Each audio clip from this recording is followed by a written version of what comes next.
Élu, un secret dans votre famille est sur le point de venir à la lumière, et vous devez être prêt pour ce que cette lumière révélera. Quelque chose de caché à l'intérieur de votre propre maison, de votre propre lignée, de votre propre histoire, se dirige vers la surface depuis longtemps, et vous l'avez senti dans votre poitrine avant de pouvoir le nommer avec votre bouche. Vous vous êtes assis à des tables où tout le monde parlait et où personne ne disait la vérité. Vous avez senti le poids d'un silence qui ne vous appartenait pas, un silence plus ancien que votre propre mémoire, pressant contre vos côtes comme un deuxième battement de cœur. Ce message s'adresse à celui qui sent que Dieu n'expose pas votre famille pour la couvrir de honte, mais pour la guérir, et cette distinction change tout.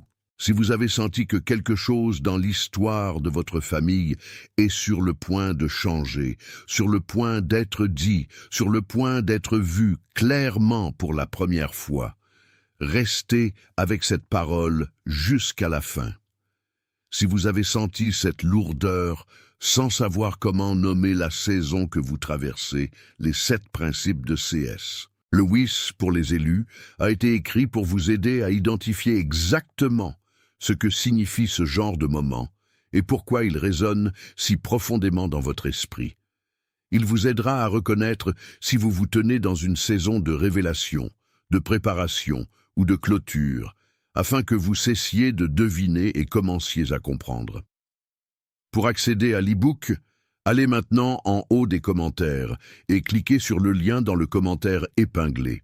Et pendant que vous le faites, revenez à cette vérité, car ce qui vient à la lumière dans votre famille n'arrive pas pour vous détruire. Il arrive pour vous libérer. Votre corps porte ce secret depuis plus longtemps que votre esprit n'est prêt à l'admettre. Vous le sentez lorsque vous vous allongez la nuit et que vos épaules refusent de se détendre contre le matelas. Vous le sentez lorsque le téléphone sonne et qu'un certain nom apparaît sur l'écran et que votre respiration devient courte avant même que vous ne répondiez. Vous le sentez dans la cuisine, debout au-dessus d'une tasse de café qui a refroidi parce que vous regardiez dans le vide. Vous souvenant d'une conversation qui s'est terminée il y a des années, mais qui ne s'est jamais vraiment achevée. Il y a une fatigue que le sommeil ne touche pas, une lassitude qui vit derrière les yeux, dans la mâchoire, dans l'espace entre vos épaules, où la tension a fait sa demeure. Vous avez été fort si longtemps que la force est devenue un costume que vous portez au lieu d'une vérité que vous vivez. Et sous le costume, votre esprit a murmuré la même phrase tranquille, encore et encore. Quelque chose n'est pas fini ici. Ce murmure n'est pas votre imagination, c'est une reconnaissance. Voici ce que ce message peut vous offrir de manière responsable, et je veux être honnête à ce sujet dès le début. Cette parole ne vous dira pas le jour exact où un membre de votre famille s'excusera, et elle ne promettra pas que chaque relation sera restaurée à une date certaine. Ce qu'elle fera, c'est vous aider à reconnaître ce que Dieu peut faire lorsque des choses cachées commencent à faire surface dans une famille. Elle vous aidera à comprendre pourquoi vous, parmi toutes les personnes de votre lignée, êtes celui qui le sent en premier, qui le porte le plus lourdement, qui ne peut pas faire semblant comme les autres font semblant. Elle vous montrera la différence entre une exposition qui humilie et une révélation qui guérit. Elle vous donnera un cadre pour rester ferme lorsque la vérité parlera enfin, afin que vous répondiez avec sagesse au lieu de réagir à partir de vieilles blessures. Et elle vous rappellera qu'être choisi n'a jamais signifié être meilleur que les gens qui vous entourent. Cela a toujours signifié être prêt à voir ce que les autres ont peur de voir, et à porter ce que les autres ont peur de porter, non pas comme un fardeau d'orgueil, mais comme une mission d'amour. Imaginez cette scène, car je crois qu'elle vous appartient. Vous vous tenez dans un couloir à l'intérieur de la maison de votre famille, ou peut-être à l'intérieur de la maison où vous avez grandi, et il y a une porte qui est restée fermée pendant très longtemps. Derrière cette porte se trouve une conversation que personne n'a eue, une vérité que personne n'a dite, une blessure que tout le monde a contournée comme un meuble qu'ils avaient mémorisé dans l'obscurité. Vous savez que la porte est là. Vous l'avez toujours su.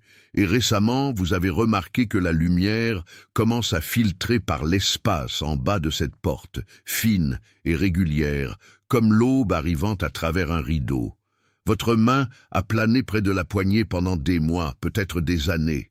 Vous n'avez pas autant peur de ce qui se trouve derrière la porte que de ce qui change après que vous l'avez ouverte. C'est là que vous vous tenez en ce moment, élu dans le couloir de l'histoire cachée de votre famille, et la lumière traverse déjà.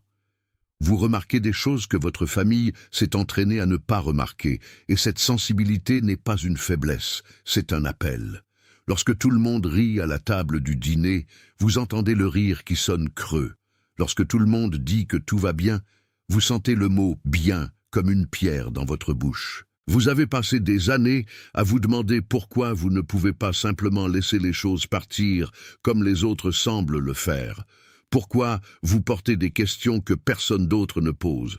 Pourquoi certains silences résonnent plus fort pour vous que n'importe quelle dispute? La partie la plus difficile de cette saison n'est peut-être pas l'attente elle-même, mais le fait de ne pas savoir ce que signifie l'attente, de ne pas savoir si vous êtes préparé, redirigé ou invité à fermer un cycle qui a été ouvert pendant des générations. Les 7 principes de CS. Lewis pour les élus ont été créés pour vous aider à distinguer entre l'attente, la préparation, la clôture, la redirection et les nouveaux commencements, afin que vous puissiez reconnaître les signes, organiser vos prières et répondre avec clarté au lieu de confusion. De nombreux lecteurs qui sont arrivés en se sentant confus ou fatigués d'attendre ont dit que le matériel les a aidés à comprendre leur saison plus clairement, à organiser leurs prières et à cesser d'interpréter chaque silence comme un abandon. Pour accéder à l'e-book, allez maintenant en haut des commentaires et cliquez sur le lien dans le commentaire épinglé. Et comprenez ceci pendant que vous continuez à écouter. La raison pour laquelle vous voyez ce que les autres ne voient pas n'est pas parce que vous êtes brisé, c'est parce que vous avez été positionné. La première chose qui essaiera de vous voler ce moment est la distraction. L'ennemi de votre discernement n'est pas toujours une attaque dramatique. Parfois, c'est un téléphone qui continue de s'allumer. Parfois, c'est une urgence soudaine concernant des choses qui n'ont pas d'importance, un emploi du temps chargé qui remplit chaque espace tranquille où Dieu pourrait parler. Une anxiété de bas niveau qui vous garde en mouvement juste assez vite pour éviter de ressentir ce que vous devez ressentir. Vous avez remarqué ce schéma, n'est-ce pas? Chaque fois que vous vous approchez d'un moment de véritable clarté concernant votre famille, concernant le secret, concernant la chose qui doit être dite, quelque chose de trivial devient soudainement urgent. Le linge ne peut pas attendre. L'email doit être répondu, l'émission doit être regardée. Et le moment passe, et la porte reste fermée, et la lumière continue de filtrer par l'espace, patiente et implacable. La distraction n'est pas aléatoire dans votre vie en ce moment. Elle est stratégique. Elle sait que si vous vous asseyez assez tranquillement pour entendre ce que Dieu dit de votre famille, tout commencera à changer. Pensez à Joseph, pas le Joseph au manteau, mais le Joseph de la prison. Il était assis dans une cellule en Égypte, oublié par les chansons, trahi par ses propres frères, tenant un rêve qui semblait être mort des années plus tôt. Le secret de sa famille était la trahison elle-même, une blessure si profonde que son propre sang l'avait vendu en esclavage et avait dit à son père un mensonge qui a duré des décennies. Mais voici ce qui compte pour vous aujourd'hui. Le secret n'est pas resté enfoui. La vérité est venue à la lumière, non pas par la manipulation de Joseph, non pas par sa vengeance, mais par le déploiement patient et souverain de Dieu. Et lorsque la vérité s'est enfin tenue à découvert, lorsque ses frères se sont tenus devant lui tremblants, Joseph n'a pas dit « Vous avez ruiné ma vie ». Il a dit « Vous avez pensé le mal contre moi, mais Dieu l'a pensé pour le bien ». Cette phrase n'était pas naïve. C'était le fruit d'années de formation cachée, d'années à choisir de faire confiance lorsque rien n'avait de sens. Votre famille peut avoir sa propre version de cette trahison, de ce mensonge, de cette chose dont personne ne parle. Et comme Joseph, vous êtes peut-être celui que Dieu a positionné pour la voir clairement, non pas pour que vous puissiez condamner, mais pour que vous puissiez racheter. Si vous ignorez ce que vous ressentez en ce moment, le coup ne sera pas immédiat, mais il sera réel. Vous vous retrouverez dans la même conversation l'année prochaine, ayant la même dispute, ressentant la même boule dans votre estomac, regardant les mêmes schémas se répéter dans la génération suivante, comme une chanson dont personne ne se souvient d'avoir écrit les paroles, mais que tout le monde connaît par cœur. Les cycles ne se brisent pas d'eux-mêmes. Ils se brisent lorsque quelqu'un dans la lignée familiale décide d'arrêter de faire semblant. Et cette décision coûte toujours quelque chose. Elle coûte le confort. Elle coûte l'approbation de gens qui préféreraient garder la paix plutôt que faire la vérité. Elle coûte la version de vous-même qui a appris à survivre en restant petit, silencieux et d'accord. Mais le coût de l'ignorance est plus élevé. Le coût de l'ignorance, c'est regarder vos enfants hériter du même silence que vous avez hérité. Les regarder développer la même poitrine serrée, la même respiration courte, le même instinct de quitter la pièce lorsque certains sujets surgissent. Vous n'avez pas choisi cette mission, élue, mais la mission vous a choisi, et la lumière qui filtre sous cette porte ne va pas s'arrêter. C'est le moment de noter ce que vous entendez, non pas comme une superstition, mais comme un simple acte de confirmation entre vous et Dieu. Si quelque chose dans votre esprit reconnaît cette parole, si la description de cette porte fermée et de cette lumière qui filtre vous donne l'impression qu'elle a été écrite de l'intérieur de votre propre maison, alors tapez 888 dans les commentaires comme une manière tranquille de dire « Je le vois, je suis ici, je ne fuis pas cela ». Puis revenez tout de suite, car ce que je suis sur le point de dire ensuite est la partie que la plupart des gens n'atteignent jamais. Le secret dans votre famille ne concerne pas seulement ce qui s'est passé. Il concerne ce qui se passe maintenant, en vous, alors que vous devenez enfin prêt à le regarder. La révélation extérieure n'est que la moitié de l'histoire. L'autre moitié est intérieure, et c'est là que commence la véritable préparation. Car voici la racine de cela, et je veux que vous receviez ceci sans honte. La raison pour laquelle les secrets de famille détiennent tant de pouvoir n'est pas seulement à cause de ce qu'ils contiennent, c'est à cause de ce qu'ils créent à l'intérieur des gens qui les portent. Quelque part en cours de route, vous avez appris que l'amour signifie le silence. Vous avez appris que la loyauté signifie faire semblant. Vous avez appris que garder la famille unie signifie garder la vérité à part, et cette leçon est allée si profondément dans vos os que vous avez commencé à confondre la paix avec l'absence de conflit, et la sécurité avec l'absence d'honnêteté. C'est le schéma, élu, c'est la racine, et la reconnaissance seule ne suffira pas à le briser, car un schéma qui vit dans vos os ne part pas par la seule compréhension, il part par la pratique, par une réponse quotidienne, intentionnelle et fidèle. Les 7 principes de C.S. Lewis pour les élus sont un compagnon pratique pour exactement ce genre de travail, vous guidant à travers la réflexion, la prière, le discernement et les décisions quotidiennes, afin que vous puissiez identifier la prochaine étape fidèle, au lieu de réagir par la panique ou le vieux conditionnement. Pour accéder à l'e-book, allez maintenant en haut des commentaires et cliquez sur le lien dans le commentaire épinglé. Et pendant que vous le faites, sachez ceci. Le schéma qui vous a été transmis n'a pas besoin d'être le schéma que vous transmettez. La chaîne peut s'arrêter avec vous, non pas parce que vous êtes assez fort pour la briser, mais parce que vous êtes prêt à laisser Dieu la briser à travers vous. Votre esprit, votre corps et votre esprit répondent tous à ce moment différemment, et apprendre à les distinguer fait partie de votre préparation. Votre esprit pose des questions. Quel est exactement le secret? Qui sait? Qui sera blessé? Qu'est-ce qui changera? Votre corps porte la tension, la poitrine serrée lorsque le téléphone sonne, les épaules lourdes lors du rassemblement familial, la gorge sèche lorsque vous êtes sur le point de dire la vraie chose et que vous l'avalez à la place. Mais votre esprit est lu, votre esprit fait quelque chose de différent. Votre esprit n'a pas peur, votre esprit se penche en avant. Votre esprit attend cela, il a prié des prières pour lesquelles vous n'aviez pas de mots. Il a gémi dans cet endroit profond où le langage se termine et où la foi commence. Apprenez à écouter l'esprit plus que l'esprit et plus que le corps en cette saison. L'esprit vous en dissuadera par la parole, le corps essaiera de vous en protéger. Mais l'esprit sait déjà que ce qui vient à la lumière n'est pas votre destruction. C'est votre délivrance et la délivrance de tous ceux qui vous sont connectés. Cela affectera vos relations et vous devez être prêt pour cela sans devenir méfiant envers tous ceux qui vous entourent. Lorsque la lumière entre dans une pièce sombre, tout le monde ne célèbre pas.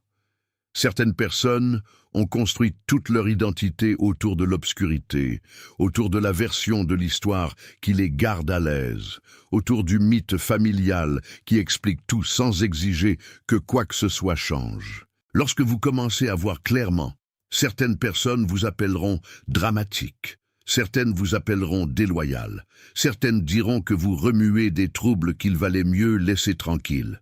Ils ne sont pas vos ennemis élus. Ce sont des gens qui ont peur, et la peur pousse les gens à protéger précisément la chose qui leur fait du mal. Aimez-les quand même, mais ne laissez pas leur peur devenir votre instruction. Vous pouvez honorer votre famille sans honorer son dysfonctionnement. Vous pouvez aimer vos proches sans adopter leur cécité. Le discernement n'est pas la méfiance, c'est la clarté enveloppée de compassion. Et c'est l'une des marques de quelqu'un qui a été choisi pour porter la lumière dans un endroit qui est resté sombre pendant très longtemps. La stratégie qui agit contre vous en ce moment n'est pas toujours bruyante.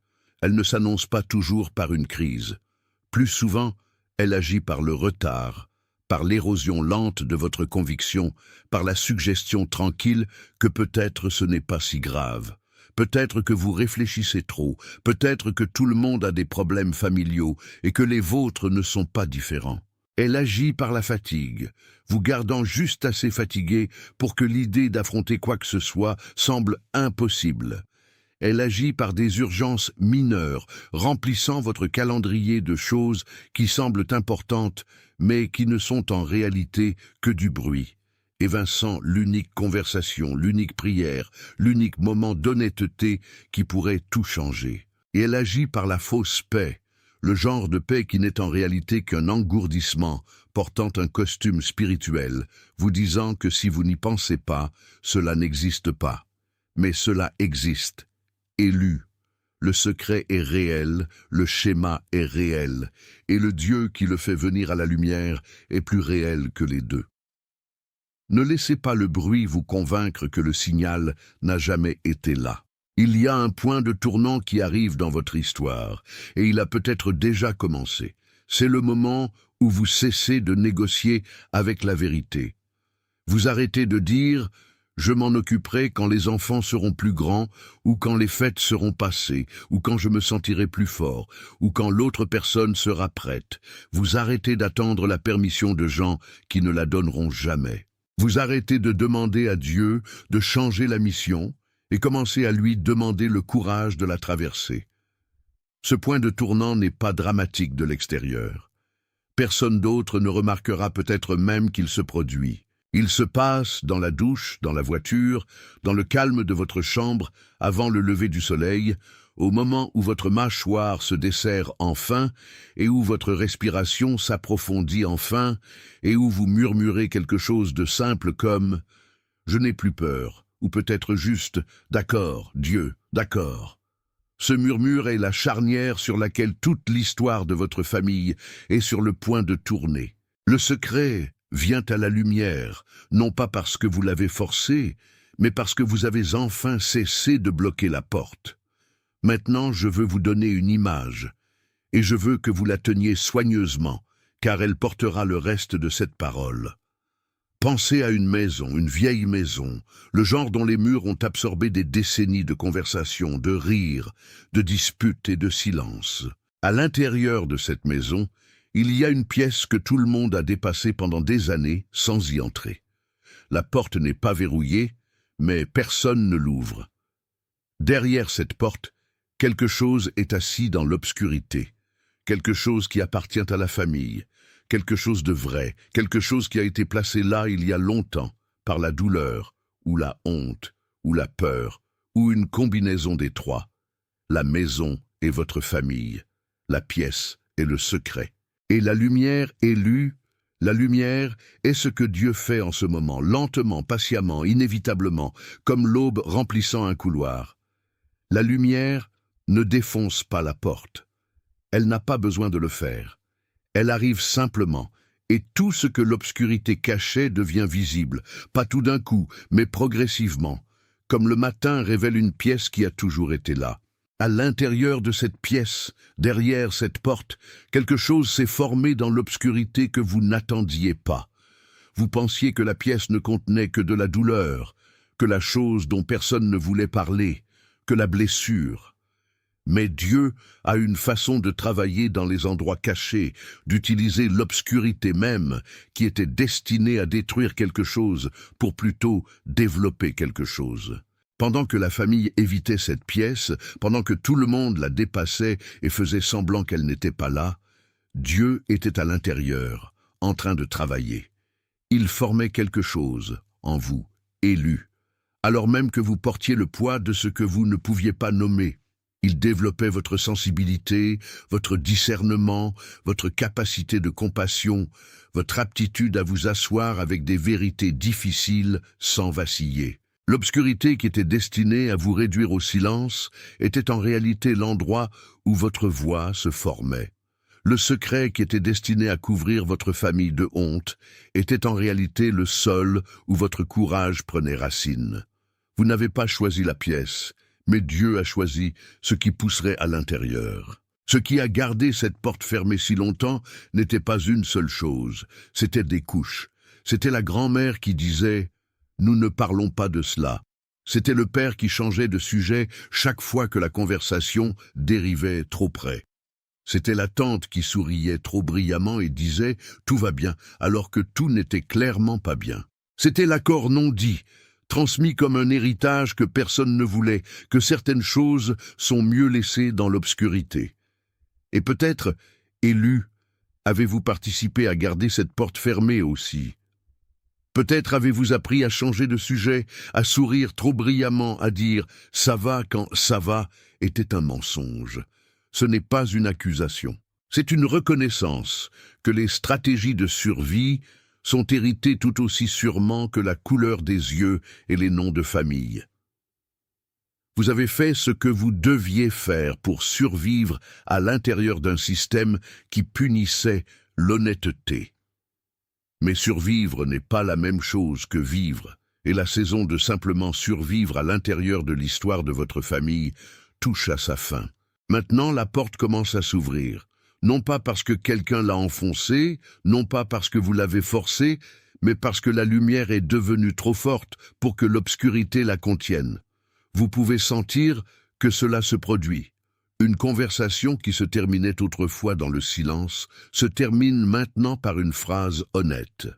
Un membre de la famille, qui n'a jamais mentionné le passé, dit soudainement quelque chose qui fissure la surface. Un souvenir que vous avez enterré il y a des années remonte au milieu d'un mardi ordinaire et refuse de redescendre. Ce ne sont pas des coïncidences, élu. Ce sont les premiers mouvements d'une porte qui a été fermée pendant des générations et qui commence enfin à s'ouvrir. Les charnières sont rouillées, le mouvement est lent.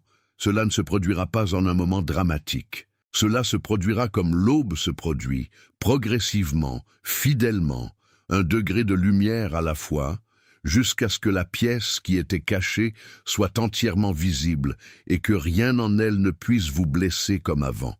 La lumière ne se précipite pas, mais elle ne s'arrête pas non plus. Si vous pouvez voir la porte s'ouvrir dans votre propre famille, si vous pouvez sentir la lumière commencer à atteindre cette pièce cachée, alors tapez « Je le vois » dans les commentaires maintenant et laissez ces 3 mots être votre façon de dire « Je ne ferme plus les yeux », puis revenez à cette parole, car l'ouverture de la porte n'est pas la fin de l'histoire. C'est le début du retour. Et le retour est l'endroit où tout ce que vous avez porté trouve enfin son but, non pas comme un fardeau, mais comme un pont entre ce qui était caché et ce qui est sur le point d'être guéri. Le retour n'est pas une performance, élu. On ne vous demande pas de vous tenir devant votre famille avec un discours, d'affronter tout le monde avec une liste de leurs échecs, de devenir le procureur de votre propre lignée. Le retour est plus silencieux que cela et bien plus puissant. Le retour, c'est vous debout dans la lumière de ce que vous voyez maintenant clairement, choisissant de vivre différemment à l'intérieur de la même famille, de la même maison, de la même histoire. C'est vous refusant de transmettre le silence à vos enfants. C'est vous répondant au téléphone sans que votre poitrine se serre parce que vous avez déjà fait la paix avec ce que vous savez. C'est vous assis à table et étant la seule personne qui ne vacille pas lorsque la vérité entre dans la pièce. Vous n'accomplissez pas la guérison, vous l'incarnez, un moment ordinaire à la fois, et cette incarnation est plus puissante que n'importe quelle confrontation ne pourrait jamais l'être. Voici votre première pratique, et elle est assez simple pour commencer aujourd'hui. Chaque matin, avant de vérifier votre téléphone, avant de parler à qui que ce soit, asseyez-vous au bord de votre lit et placez les 2 pieds sur le sol. Prenez une respiration lente et dites ceci silencieusement. Je n'ai pas peur de ce que la lumière révèle. C'est tout. Une phrase, une respiration, un moment d'alignement avant que le jour ne commence. Ce n'est pas une formule magique, c'est un saut matinal, une façon de régler le ton de votre esprit avant que le monde ait une chance de le régler pour vous. Lorsque le secret surgit pendant la journée, et il le fera, lorsqu'un membre de la famille dit quelque chose qui frôle la chose cachée, vous sentirez votre corps réagir, votre poitrine se serrera, votre gorge se fermera. À ce moment-là, revenez au saut matinal. Rappelez-vous la respiration, rappelez-vous la phrase. Laissez-la vous tenir ferme pendant que la lumière fait son travail. Votre deuxième pratique est ce que j'appelle la pause du seuil. Avant d'entrer dans tout espace où votre famille se rassemble, que ce soit une cuisine, un salon, un appel téléphonique ou une table de fête, faites une pause au seuil. Arrêtez-vous littéralement pendant 3 secondes avant d'entrer ou de répondre. Dans ces 3 secondes, rappelez-vous, j'entre dans cet espace comme quelqu'un qui voit clairement et aime quand même. Vous n'entrez pas comme un détective cherchant des preuves. Vous n'entrez pas comme un juge préparant un verdict. Vous entrez comme un élu, quelqu'un qui porte la lumière sans avoir besoin de l'annoncer, quelqu'un qui connaît la vérité sans avoir besoin de l'armer. Cette pause changera la façon dont vous entrez dans les pièces. Elle changera la façon dont vous répondez aux appels. Elle changera la façon dont votre famille vous vit, non pas parce que vous dites quelque chose de différent, mais parce que vous portez quelque chose de différent. Et les gens peuvent sentir la différence entre quelqu'un qui se crispe en prévision du choc et quelqu'un qui est ancré dans la paix. Il y a une miséricorde dans les limites que Dieu place autour de ce processus, et j'ai besoin que vous entendiez ceci clairement. Toutes les portes ne s'ouvriront pas en même temps. Tous les secrets ne seront pas dits de votre vivant. Toutes les relations ne seront pas guéries selon votre calendrier. Certaines pauses sont une protection. Certaines portes fermées sont une miséricorde. Certains retards sont Dieu disant « pas encore, pas de cette façon, pas par ta force ». Vous n'êtes pas responsable d'ouvrir chaque porte dans la maison de votre famille. Vous êtes responsable de la porte que Dieu ouvre en ce moment, celle où la lumière traverse déjà. Gérez cette porte. Tenez-vous dans cette lumière.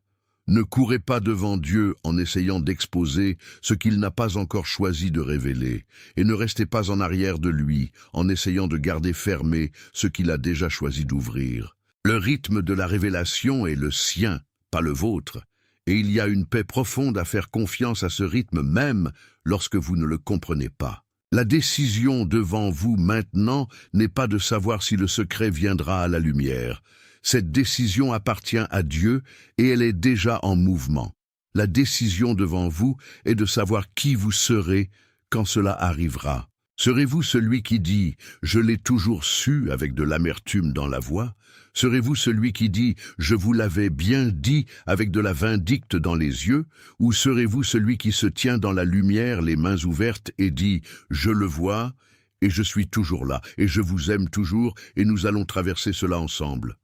Cette décision élue est l'intendance de votre appel. C'est la différence entre avoir raison et être juste, entre gagner l'argument et gagner la famille. Vous n'avez pas été choisi pour avoir raison. Vous avez été choisi pour être présent lorsque la vérité arrive, et pour être le genre de personne dont la présence rend la vérité supportable pour tous les autres. Si cette parole s'installe dans votre esprit en ce moment, si vous pouvez sentir sa vérité dans votre corps, dans votre poitrine, dans l'endroit derrière vos côtes où vit la reconnaissance, alors laissez votre « j'aime » être votre « amen ». Pas un amen bruyant, pas un performatif, mais un silencieux, le genre qui dit « je reçois ceci, je suis d'accord avec ceci, je me tiens dans ceci ». Appuyez sur le bouton « j'aime » comme votre façon de dire « amen » sans mots, et puis revenez car il y a quelqu'un que vous